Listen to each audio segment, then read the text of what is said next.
Hi అండి. Hello, నమస్తే. Welcome to me అదిరేటి రుచులు ఫుడ్ ఎక్స్‌ప్రెస్‌లో. అదిరిపోయే పప్పు పులుసు. ఇందులో ఏమేసినా అంటే ఇంకా ఆఖరికి పప్పు కూడా మీకెందుకు విజిల్స్ వచ్చేదాకా మళ్ళీ వెయిట్ చేయాలి కదా అని చెప్పి పప్పు ఉడకబెట్టేసాను.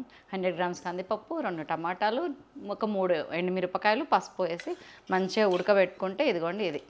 దీన్ని పక్కకు పెట్టేసి ఇప్పుడు దీనిలోకి ఒక పొడి చేసుకోవటం అలవాటు. 1/2 టీ స్పూన్ ఆయిల్, జస్ట్ తడి తగలాలంతే. ఇదిగోండి 1 టీ స్పూన్ మినపప్పు, 1 ½ టీ స్పూన్ పచ్చిశనగపప్పు. ఈ పొడి ఈ పప్పు పులుసులోకి అదిరిపోతుంది. కొంచెం ఒక 2 టీ స్పూన్స్ ధనియాలు, కొద్దిగా ఒక 1/2 టీ స్పూన్ ఆవాలు, ఒక 1 టీ స్పూన్ జీలకర్ర, 1 టీ స్పూన్ మెంతులు. ఆవాలు తక్కువ, మెంతులు జీలకర్ర ఈక్వల్. చక్కగా వేయించుకోవాలి.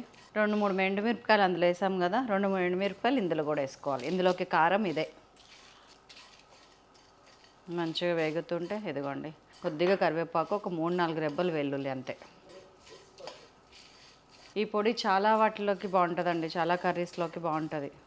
ఇంకొంచెం వేగాలి. ఆ వేగటంలో యొక్క అంతిమ స్టేజ్ ఉంటుంది చూసారా, దానికోసం ఐఎమ్ వెయిటింగ్. అది అచీవ్ అయితేనే మన ప్లాన్ సక్సెస్ అయినట్టు. ఇంకోండి నాకు ఎండుమిరపకాయ వేగింది, పచ్చిశనగపప్పు మంచిగా వేగింది, అన్నీ బాగా వేగినాయి. చాలు, ఆ పప్పు పెట్టుకుంటున్నాను. దీంతో మనకి ఇంకా పని ఉంది. అండ్ ఇది గ్రైండ్ చేసుకొని వస్తాను, పొడి, మెత్తటి పొడి. అండ్ ఈ పప్పులోకి ఒక మీడియం సైజ్ ఆనియన్ ఇట్లా పొడుగ్గా కట్ చేసింది, అండ్ కొన్ని పచ్చిమిరపకాయలు, ఒక 4-5 పచ్చిమిరపకాయలు ఇట్లా సన్నగా.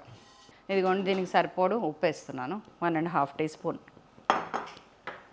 చక్క 15-20 గ్రామ్స్ చింతపండు గుజ్జు, చిక్కటి గుజ్జు తీస్తున్నా. లూజ్గా కూడా తీసుకోవచ్చు.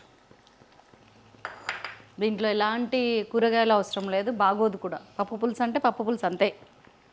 బస్ ఆఖరి చుక్క దాకా తీసేసిన. ఇదిగోండి ఇది మొత్తం దీనిలోకే. ఈ పొడే దీనికి టేస్ట్, చిక్కదనం, అసలు ఆ రుచి మామూలుగా ఉండదండి. ఒకసారి చేయండి మీరు ప్లీజ్. ఇప్పుడు దీని రంగు, రుచి, వాసన అన్నీ మారిపోతాయి.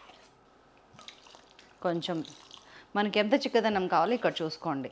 మనం కట్టేసే టైంకి ఇట్లా ఉంటే మనం తినే టైంకి ఇంకొంచెం చిక్కబడి బాగుంటుంది పులుసు. కొంచెం పచ్చింగు కూడా వేయండి, తాలింపులు వేద్దాం మళ్ళీ. ఇక్కడ కూడా కొంచెం వేయండి. ఇంత వద్దండి, చిన్న బెల్లం ముక్క కట్ చేస్తున్నా చూడండి. స్వీట్నెస్ ఎప్పుడు సటిల్గా ఉండాలి కానీ తియ్యగా ఉండకూడదు. చింతపండు పులుసులో ప్లస్ ఆ పొడిలో ఒక 2-3 నిమిషాలే మసలాలి ఇట్లా సన్నగా. దీని మీద మనం పోపు వేసుకుందాం. చక్క ఒక 2-3 టీ స్పూన్లు నెయ్యి తీసుకోండి. ఇది ఆవు నెయ్యి, టేస్ట్కి టేస్ట్, హెల్త్కి హెల్త్. ఇదిగోండి 1/2 టీ స్పూన్ ఆవాలు, ఒక 1/2 టీ స్పూన్ జీలకర్ర. సిమ్ చేసేస్తున్నాను. కొద్దిగా కరివేపాకు, కొద్దిగా వెల్లుల్లి, అండ్ ఒక 2-3 ఎండుమిరపకాయలు, అండ్ ఇందులో కొంచెం ఇంగువ. మళ్ళా మొత్తం కలిపి 1/4 టీ స్పూన్ ఇందులో కలిపి. వెల్లుల్లి వేగితే వచ్చే స్మెల్, టేస్ట్ అలాగుంటుందండి. తాలింపు అయిపోయింది.